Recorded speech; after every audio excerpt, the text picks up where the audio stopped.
This podcast is for informational purposes only and is not intended to replace professional medical advice.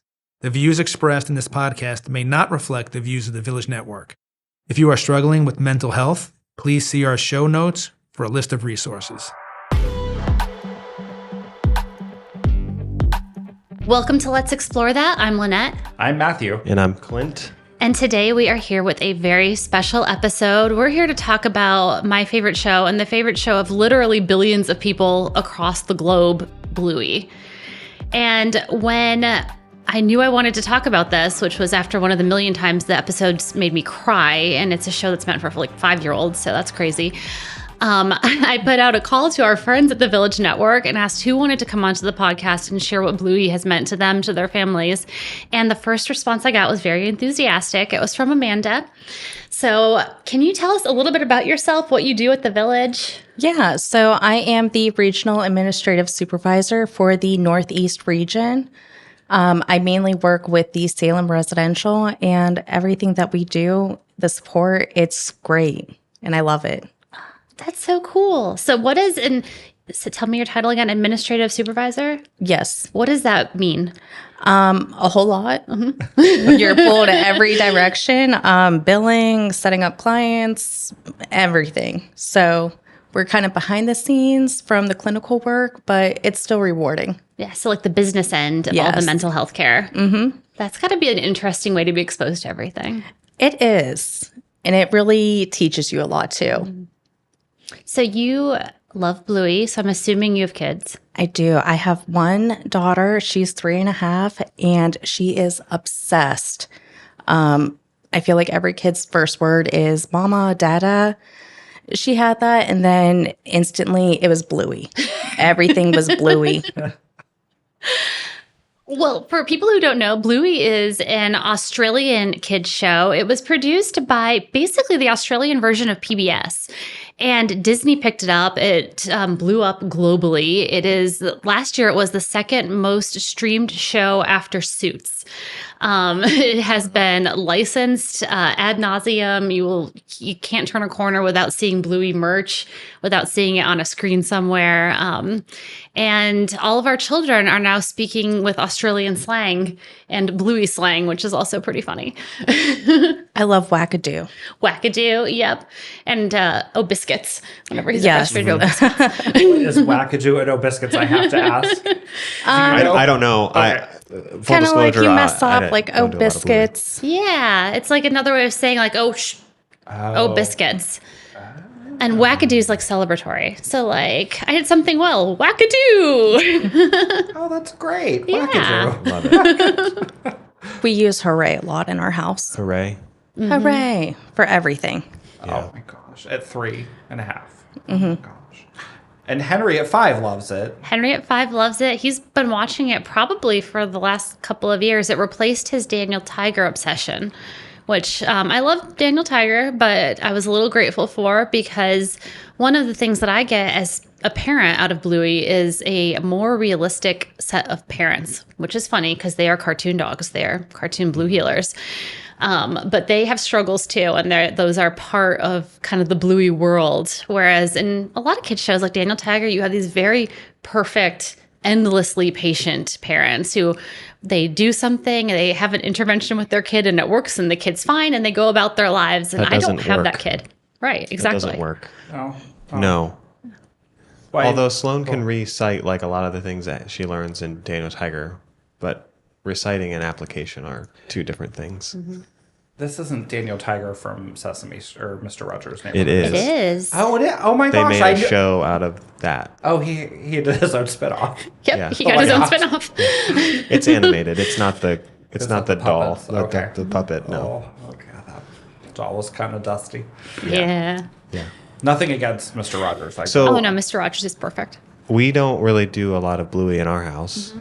Not because there's anything wrong with it. Just I don't want to pay for Disney Plus. That's mostly it. But I did get Disney Plus to watch this one episode that Lynette had suggested, and it is quite incredible. It's truly the first time I ever watched first time I ever watched Bluey, and it was I was impressed with like how realistic the dialogue was. and I did cry. Oh my God. I was driving and I was listening to it and I cried.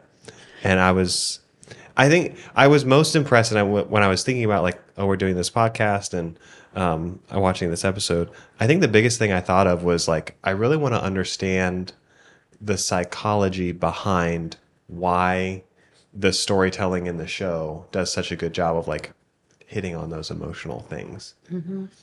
Because in the episode that reference, which is called The Sign, they're supposedly selling their house, and you know that's kind of the basis around the story. And there's also a wedding, and there's emotion and all this stuff. But like, I could easily relate to like the sadness of moving from a place that has felt like home and all this stuff. And then especially like when the parents like talk about the kids like doing their first things like in this house and how they're going to move away. And like, now that I have kids, like that means a lot. And I don't know, it is an incredible show.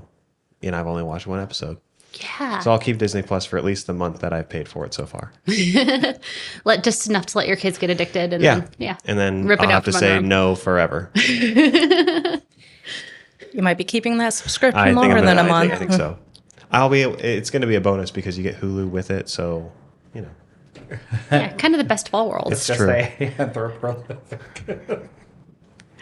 dogs. Really. They really know how to rope you in. They did, but I have to say, I was watching. So I did watch I think it was the YouTube on the 10 saddest moments in preparation for this, but I did not watch the video that you mentioned because I wanted to watch it with Jonathan to see how we respond to it. But I have to say that they talked about, which we talked about before we started recording, like the mother, the sister. It was episode, for those that watch it, Onesie, where the sister came and she didn't have the ability to have children, and she stays away because it hurt her to see her sibling who has children. Mm-hmm. These are two girls. Two girls. So I thought, okay, There's some controversy. Henry will never believe me that Bluey is a girl, but I have told him it is in the episode. It's canon. Okay, well, and I felt like because their names are very gender neutral, which I thought was also very progressive. But I was impressed with the YouTube video I watched. Like when you referenced that episode, that was one of the moments they said that people really felt. And I guess as a woman, you know, that maybe struggled to have children, any woman that went through that would definitely. Oh, Pull yeah. your strings. I only have Henry because of IVF. So that is like an issue that is really close to my heart. It's something you never expect to see represented on a kids show. And what they did in that was they gave us language to talk about it with kids, which I thought was so amazing because even children, they know when something's weird. They know probably even better than we do when something's off.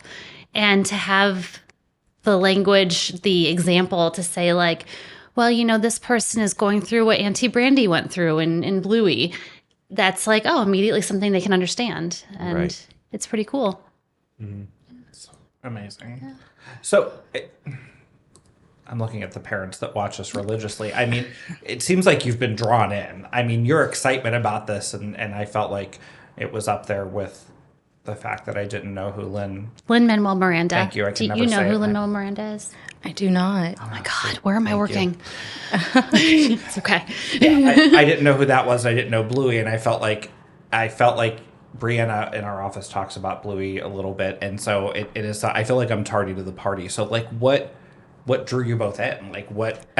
Where was your aha moment with Bluey? So when I came home with my newborn, I didn't know what to do because I had everything cleaned in the house and put away, set up, and I'm like, oh my goodness, this is going to be a long 6 weeks until I have to go back to work. So I'm flipping around, just seeing what's out there for kids now. And Bluey came on, and I started watching it, and I'm like, is this really for kids? Because a lot of the topics are kind of life experiences that adults go through, while incorporating how the kids view it and how the parents respond.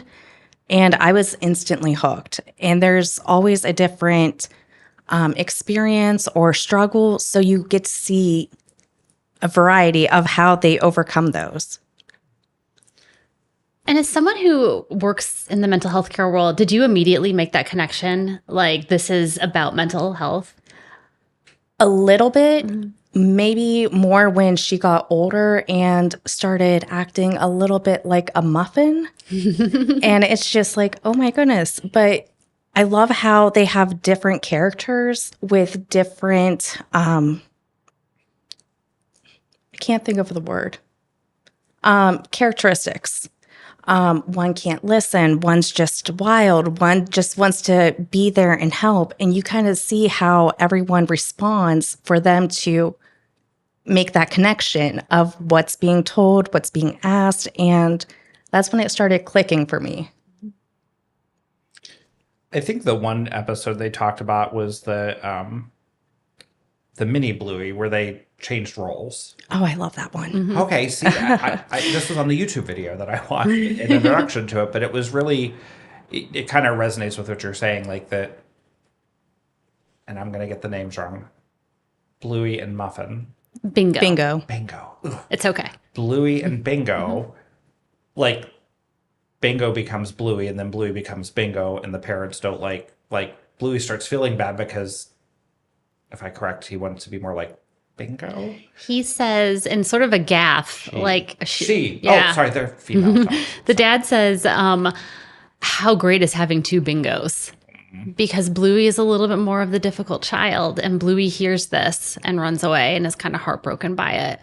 And I think that just goes to like, I only have one kid, so maybe Clint, you can speak to this. The reality of having two different kids who are two different people and have two different needs. And at no point does that mean that you love one kid more than the other, but it might mean that some days one kid's a lot easier to deal with than the other. Listen, He's like, I'm not saying anything on record.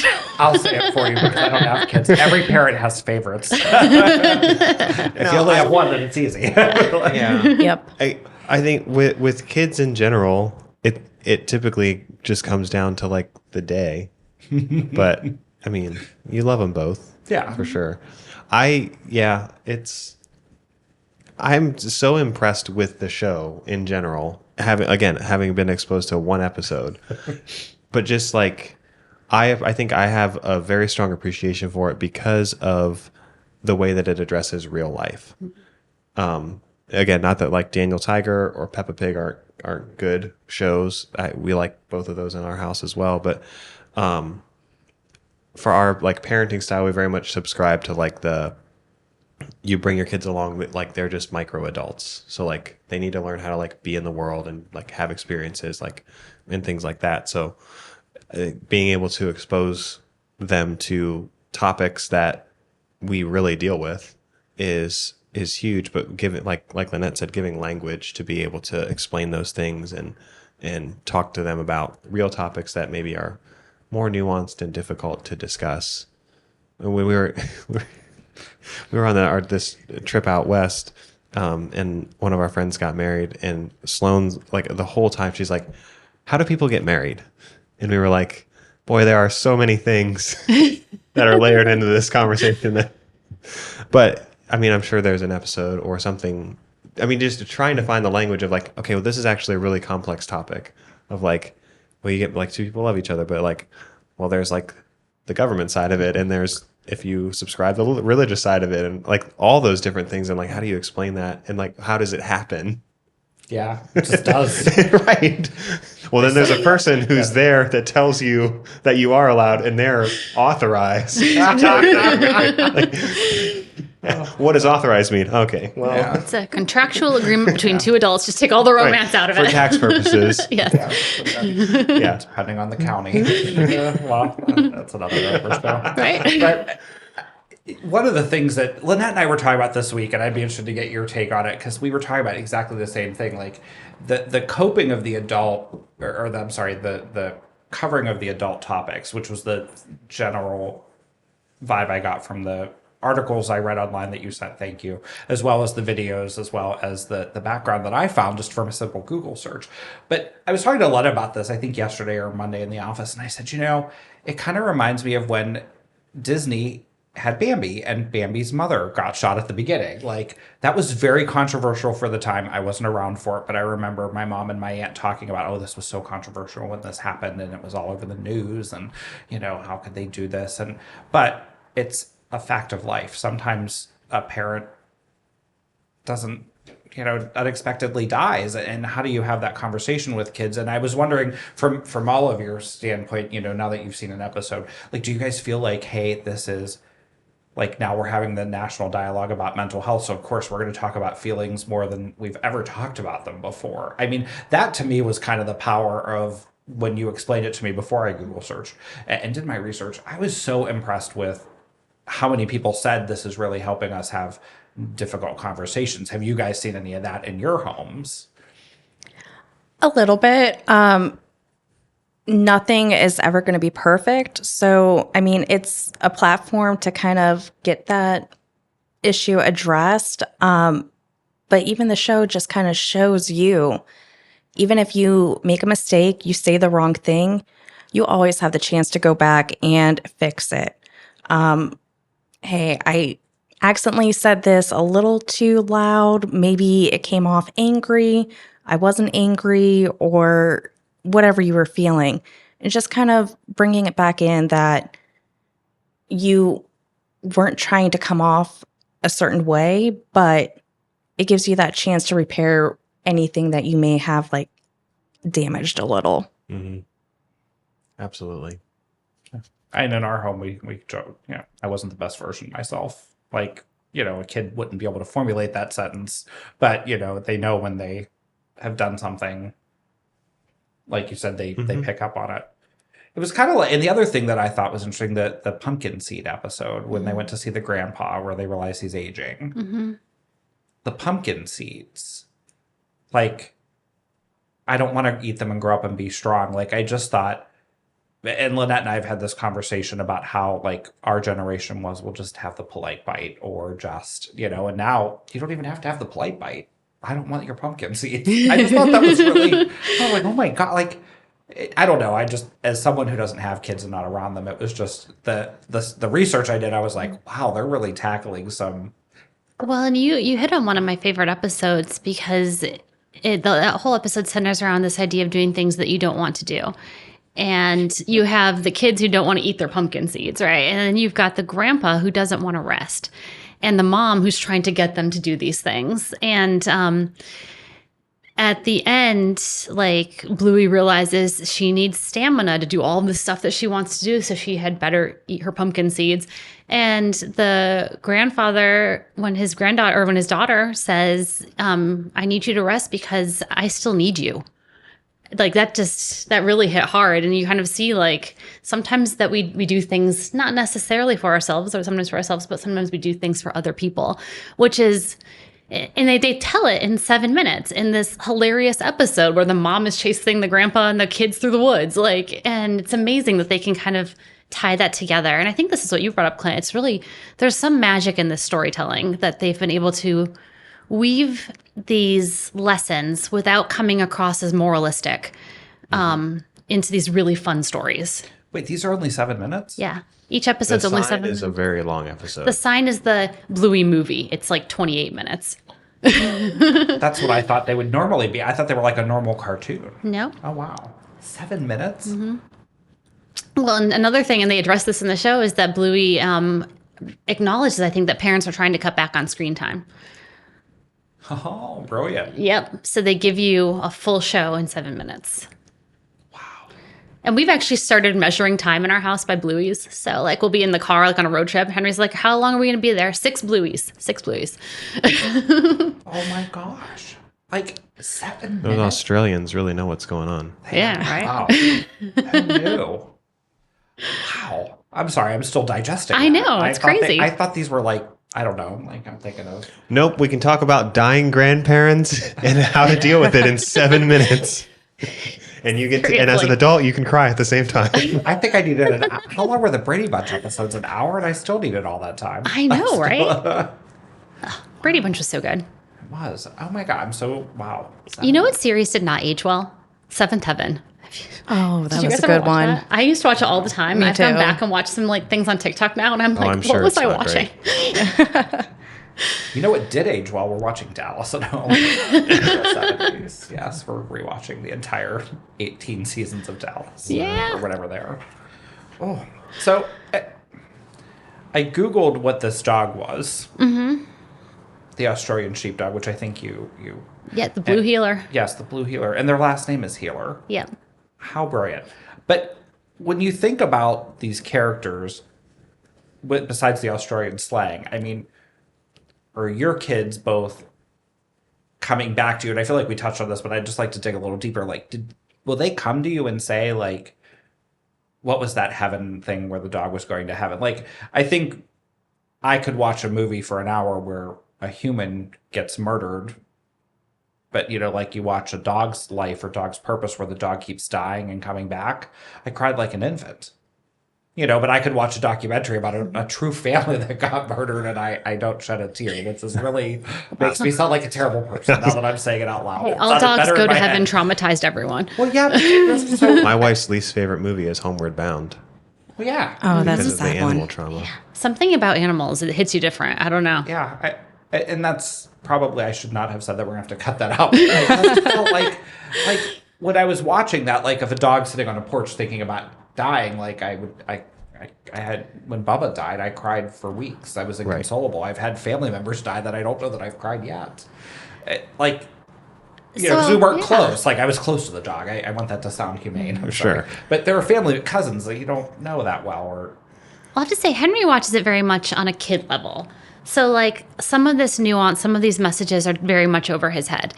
Which means it's definitely just for the parents. It is. This show may just be for the parents. I mean, what he does take away from it is the games. So the show is very based in the family playing a lot of pretend games. So then Henry wants to do those pretend games, which is this very weird thing where it's like it's a screen show, but this show does not promote the use of screens. They promote play. So he sees these like little inventive things and he's like, that's the game he wants to play.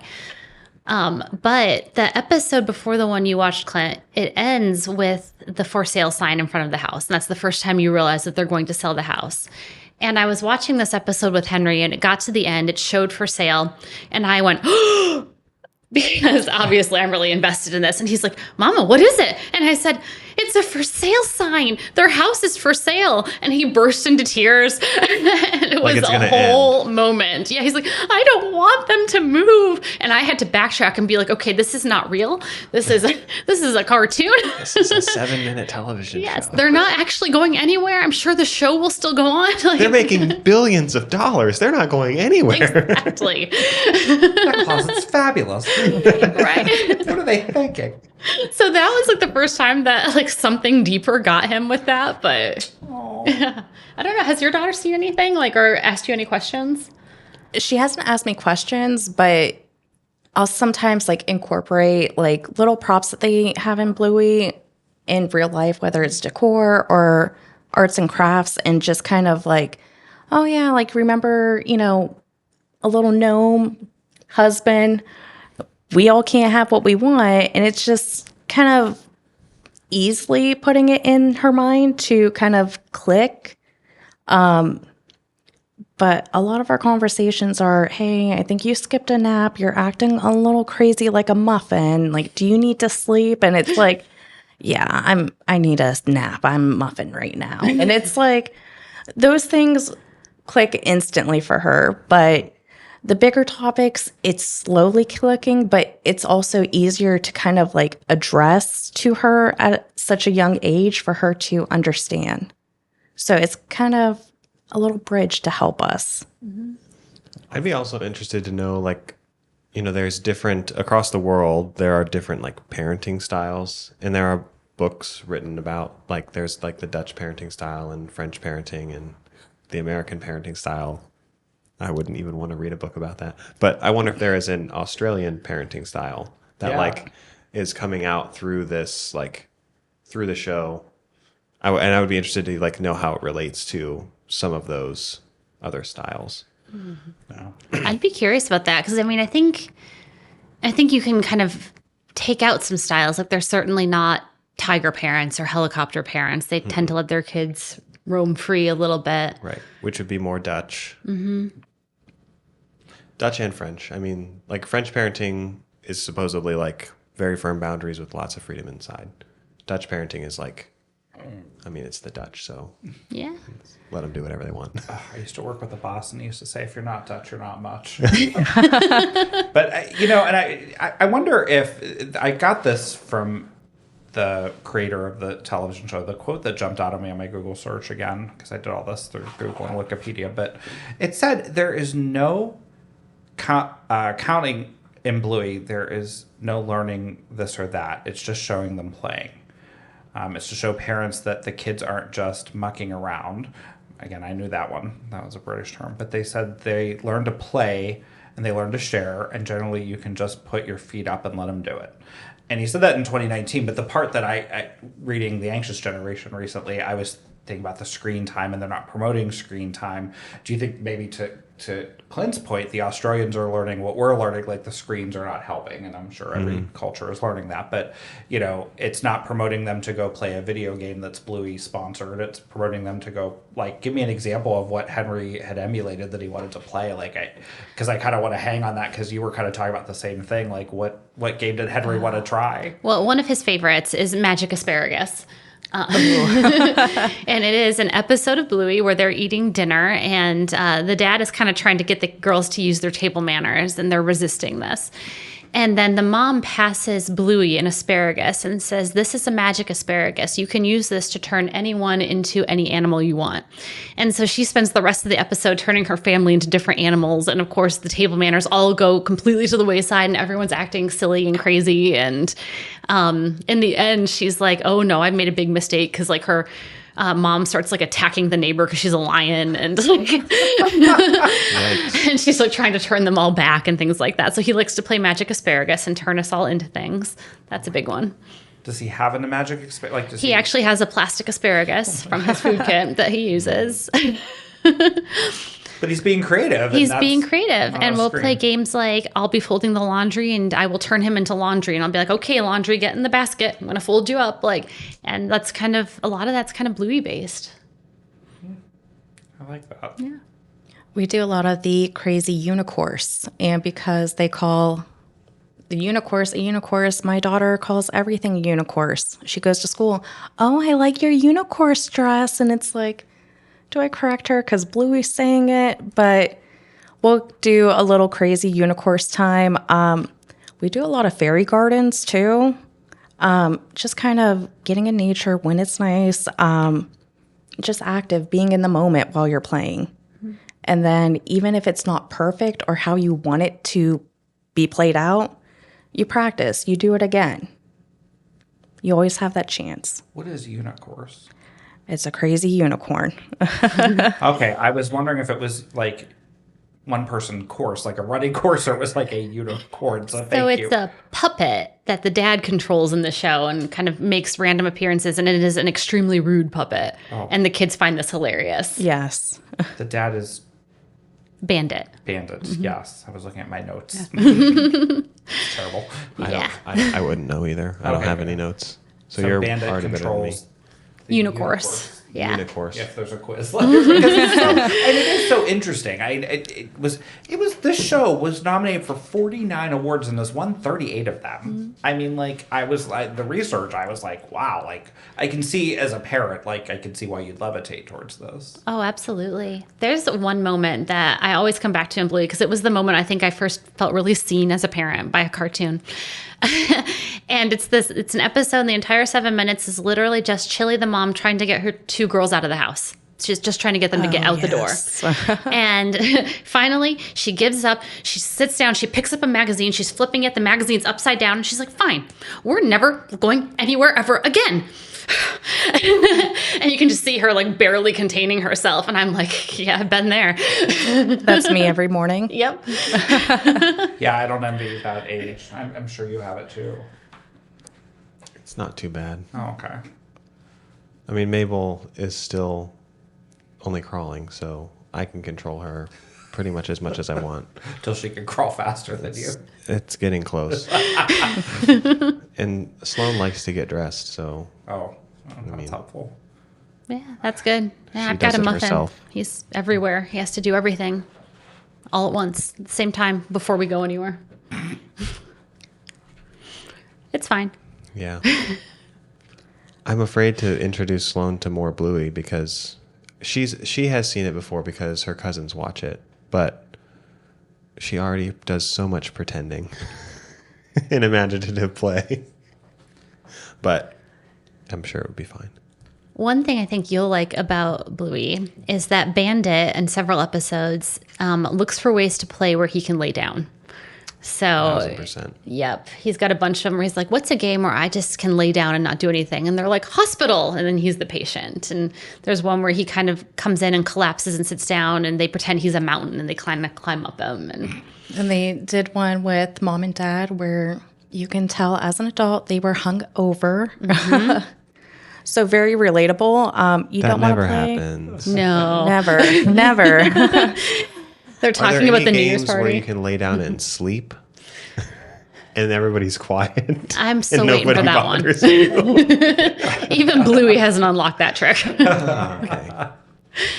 They play hotel though, where like they turn his bedroom into a hotel room, and they're like the maids, and they come through. Oh, we play that a lot, especially with the crazy pillow. For an hour, I have to pretend that my daughter's just this crazy pillow, and I have to lay down on her 1,000,000 times. Oh my gosh. See, you guys, so the kids are definitely not only watching it, but definitely getting They're getting games all from kinds of ideas. Yeah, They and are. it's kind of great, and like it also really, in some ways, encourages you to just be silly with your kids. And we saw Bluey live when it came to Cleveland. Did you get to see that? We did not. It's coming back this fall. It's worth it. Hooray. It's worth a trip. Hooray. And that whole Bluey Live is probably maybe in total about 40 minutes long. And the whole premise of it is that the girls take away Bandit's cell phone. And he's trying to get his cell phone back. But through this, they're playing all these games. And then he finally gets it back. And he's kind of like, I had a better day without it. So, Bluey Live. Are these giant puppets. giant puppets? Are they like, so they're not like mascots where they're in the car? Like, is there a human in the car? Or is it like No, they're more like giant, large marionettes. Like they're kind of Okay. being controlled. Like the Okay. Lion King on Broadway. Like the Lion King like on in- Broadway. Okay, Yeah. I'm there. Okay. I'm so it. That's not Lin-Manuel Miranda. It is not. No. Okay. No, Who, by the way, has a new concept album coming out in October, which we can listen to together. Okay, I appreciate Lin-Manuel, that. if you would like to get on the podcast, you're welcome to join us whenever. Yes, I would We'd love be to so meet happy. you. I don't think I could do it. I think I would probably cry. I think I would faint and Right. pass out. It is a he. It's Yes. what I thought. I think when I Googled it, I was like, oh, that's okay. Okay. Hamilton, right? Hamilton.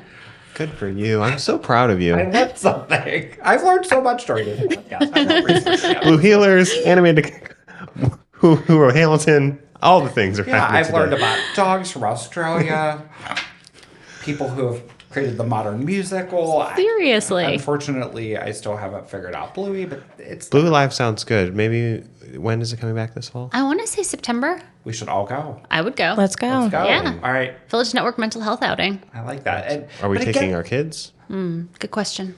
Oh, that's what I was thinking, but Oh, you were, we we're can not- still go. Okay. We can all go together. Send them, get their own. We'll get them their own section. We'll get to their own box. Yeah, here. Don't throw anything. No jumping. But I do wonder, like, again, 40 minutes. I feel like when I was a kid and you go to Disney on Ice, I'm not picking on Disney because I feel like this is my second Disney reference, but like it felt like it was 2 or 3 hours long. Parents back then, I think, had a lot more tolerance for saying sit down and shut up. Yeah. I paid good money for this. You're going to enjoy it. Sounds like Matt's topic. So I feel like, okay, so now like Way to put a smile on. fake it till you make it. But so do you think that I had 40 minutes, like you pay all this money for, again, I don't know what it costs, and you know, but I can't put a price tag on kids' happiness. But when you think about that piece of it, how do you all feel like, is the 6-7 minute episode and the 40-minute Broadway show not Lin-Manuel Yeah. Miranda? Did I say it correctly? No, but he does voice a character on Bluey, by the way. Really? No, shut up. His kids are big fans. Oh, so he has a voice? Yes. Do you remember Major Tom the horse in season 3? Yes. That's Lin-Manuel Miranda. Oh, okay. Miranda, I can't wait to meet you. I hope you're out there. He is out there. Yes. I wonder if I'll ever listen to this. But, like, so wait. Where were we? So, like, the 7 minutes. I'm still on Yes. this. Like, 40 minutes would be cake with entertainment. Okay. Yeah, that's about what young kids can handle. Like, that's Yeah. topping out at their attention span. We took Sloan to the circus. Was that this year or last fall? I don't remember when it was, but we took her to the circus when it was up in Cleveland at Rocket Mortgage. It was great, and it was probably an hour. And there was Really? there was a short intermission, so it was like I think it was like a half an hour, 10-minute intermission, and then a half an hour. Okay. But there's enough going on that like it plays into that like oh there's something happening over here, there's something happening like, and it like fires all the things so that like they don't get bored. Wow. And I would imagine that something like Bluey live would be about the same.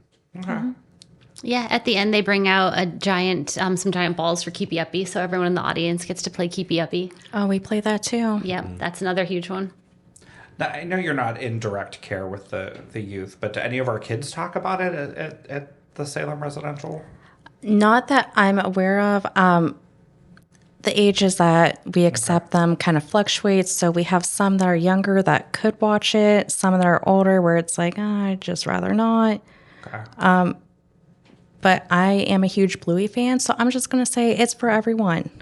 Yeah. All right. Well, I was interested from the thing I watched, and we are going to watch the episode. Yeah. And actually, Matthew You're mentioned gonna this earlier, cry. but our marketing specialist here, Brianna, is 23 and has no kids of her own and has watched, like, I think all of Bluey now. Yeah. Just, I she watch said Bluey by myself. she said she finds it comforting. Yeah, I can imagine that. It's like, yeah, the voicing and everything is real. Like, there's nothing like super aggressive. I mean, it was like I did like listening to, because I was driving when I had the episode on, so I just kind of like wasn't watching, but heard everything. And I don't know. It was cute, like with Bluey and Bingo. And then, hold on, Bandit and Chili is the mother. Yes. To think of like having my two daughters and like Mabel being old enough that like her and Sloan are like bantering back and forth in the car, because they already kind of do sometimes now when we're like going places. So like thinking about that was like fun and cute. And there was one little girl that calls butterflies Flappy, which I thought was like totally something that like one of my girls would do. So I don't know. I loved that part of the whole thing of just like imagining. Like I think that's probably part of it. Is like they make it relatable enough that you can like put yourself into the experience, which is probably part of why the emotional side is so good. Yeah, they've made an infinitely relatable cast of characters, which I think is really fascinating. Wow. This is just incredible. Yeah, and they're really bringing in a lot of diversity in the characters too. They've got a kid who has pretty severe ADHD. They have one kid whose dad is in the army and isn't there, and he talks about that a lot. And they've got one girl who I'm assuming has severe allergies or dietary restrictions, which I always think is kind of interesting. Yeah, I can't think of her name. Yeah, Indy. Yes. Indy. And yeah, so they just bring in like kind of a bunch of things that kids deal with other kids in their daily lives and kind of show like this is normal. This is fine. I love that because I think we have more dietary understanding than we did even 2 generations ago, you know, where people were like, I can't have gluten. It makes me ill. you know, where when I was a kid, it was eat the bread. We paid for the bread. This bread was manufactured in a lab called a factory, and you're going to enjoy it. Yes. It's a Enjoy Wonder your Bread from the yeah. Wonder Factory. Don't you want to be wonderful? In a jiffy. Grab that jiffy. I always seem to be in a jam. Oh my God, I'm here all week trying to deal. But I do think that you guys definitely, I would have never watched Bluey. I would have never, had you not scheduled this episode or talked about it. Like, you're like, I think this, like, so anyway, I feel like I've shared there when we're talking about what we're going to talk about. And you got so passionate about, like, we need an episode about Bluey. It's making, and so I can see now that I've done the research, like, why you were so passionate. Because even the clip I watched, like I said, like, it drew me. We are going to watch it, like I said. That's fine. But I don't watch, like, I think of the Flintstones. Sure, Or yeah. I'm trying to think of Bugs Bunny, which, you know, like they had you look back at Sometimes some of that parenting is like Wile E. Coyote, stuff. where the parent is the coyote and You probably not smart the kid is the roadrunner, for sure. Yeah, they had a lot of violence in those. I didn't realize how violent they were as an adult watching or flipping through. I'm like, whoa, we allowed that. So I think this is kind of not. Yeah, Elmer Fudd tried to kill Bugs Bunny with a gun on kids' television. Yes, that was the. I mean, in think Fred I have and a I, lot we of had answers to Mr. some Rogers, but I want to say we had Mr. Rogers Mr. in Sesame Rogers, Street, so yeah. we had a little more, I think, awareness. Barney. Yeah. And my mom was a big Sesame Street person. Like, we would watch it together. And I do remember my mom, like, teaching me how to count, and with Count Dracula, or not Count Dracula, that's the cereal. Count I think it's just the Count. I think Yeah, it was the his name. Count. Yeah. You know, and Oscar the Grouch, and everyone's clean. And she would say, like, some people like their room dirty, and, like, Right. my brother, you know. But I feel like those are really, when I think back, they were like Big Bird. Like, when he couldn't fit in the car and he couldn't go. Like, maybe they had some of those things, but I feel like they're addressing the current social condition of our kids. For sure. That's so powerful. Yeah. Because the other thing is, like, it doesn't seem like, I don't know that it was intentional, but I feel like sometimes, like, when the parents said, eat your vegetables, you know, and they were almost frustrated through gritted teeth, you know, and I'm sure you parents have those moments still. I have those moments. You do. Well, thank you for, but, like, you know, like, I feel like I'm wondering if we're starting to realize, like, maybe they can't have the vegetables. They can't have the Wonder Bread. I don't know. It's just, I'll be interested to see where this ends up. I mean, I do think there's in general a lot more respect for like the neurological diversity of children, because diversity used to be represented very much in like things you could see. So like when we were kids, like you'd have maybe characters in wheelchairs or characters of different races or ethnicities. You'd have boys and girls, and they'd be like, look at how diverse we are. And now it's like we have kids who think differently, who feel differently, who, you know, look differently. And it's like, I feel like it's more inclusive and much more expansive in terms of how they look at differences. I would say so. Yeah, there's definitely more like psychological characters than necessarily like physical characteristics in kids shows. I'm always interested in how they like also like exhibit diversity in shows. Yeah. When you were saying that, have you ever flown through Charlotte Airport? No. They have they are everywhere, and it was like so in they had this, maybe it was a campaign they were just starting, but it was the lanyards had sunflowers on them, and they were in their colors of the airport, but it said, we, you know, respect and all skill sets, but anyone who has this special lanyard on may have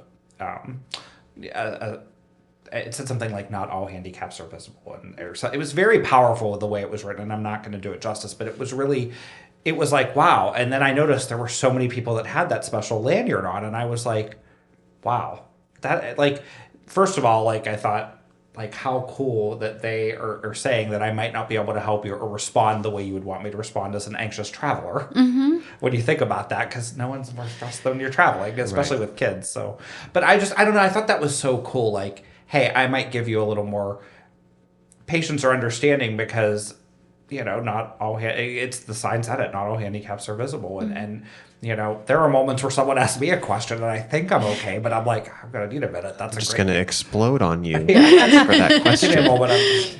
But no, I feel like that was just, I don't know. I think we're, as a society, going in a much better direction. And I think this shows one of the things. Yeah, I agree. Absolutely. What do you think, like, as a parent, is the most powerful lesson you've taken from Bluey? Most powerful lesson? I really don't know episode names, but I know this one for sure. It's the baby race. So basically, it's following Bluey as a baby, and Chili, the mom, is just, oh, she's doing this first, she's doing that, everything except for walking. And she's putting so much pressure on herself to get Bluey to walk first. And at the very end of the episode, another mom just said, just remember, you're doing great. And I feel like that is what I hold on to, because each day is different, especially in our line of work. Things go chaotic, things might not go on planned, but at the end of the day, you're doing great.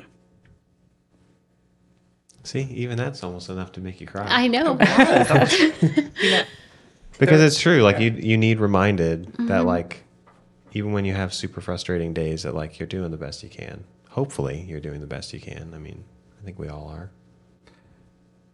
Brian always says to me, "You're doing great. It's just your job's hard." And I think when you think about you guys as parents, to what you just said, Clint, like from the outside, like the night that we had dinner at your house and you were having trouble putting Sloan to bed, and they had a newborn and we had delicious coffee and bourbon drinks, but they're still being parents, and Sloan did not want to go to bed because we were new people and she was so excited to see us, and it took me back to my sister and brother struggling with the same thing with their kids. But there is no manual on how to be a parent.